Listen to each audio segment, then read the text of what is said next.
It's been a long debate. It's been a hard debate. Unfortunately, ultimately, the party in power can win these things. They're playing with a home court advantage.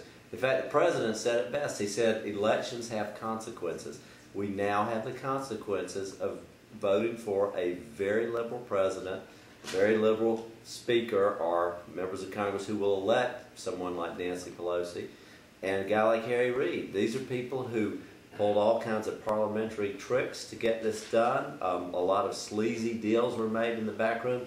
This week alone, the president held 64 individual private phone calls and meetings. We don't know what promises were made at those meetings.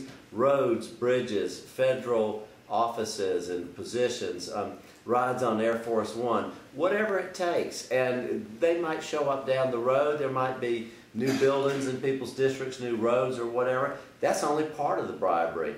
For the western states, or from the front range states, there was a $2 billion section in there to give them some sort of Medicare kickback. For the state of Michigan, the Blue Cross was exempted from all these, a lot of these new laws. And here, the president on one hand is telling American people, we've got to crack down on these insurance companies, yet he's making a deal with them.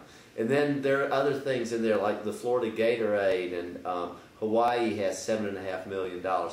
All kinds of sleazy, backroom, arm twisting that went into the passage of this bill. Yet, we heard over and over again tonight, this is a wonderful bill. It's going to help small businesses, families, the uninsured, generations to come. I don't see how it's possible. Speaker Pelosi said that it would actually restore the American dream.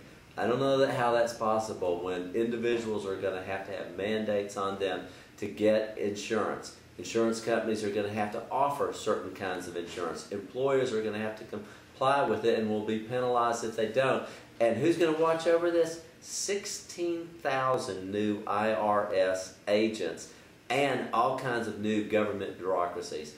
This is a sad day for America. This is the government intrusion to a major part of the private sector. America is pivoting from a free enterprise, individual responsibility, self-discipline kind of nation to one where everybody's pampered and on the government dole. And we're becoming more and more debt on behalf of China and Japan and other countries around the nation.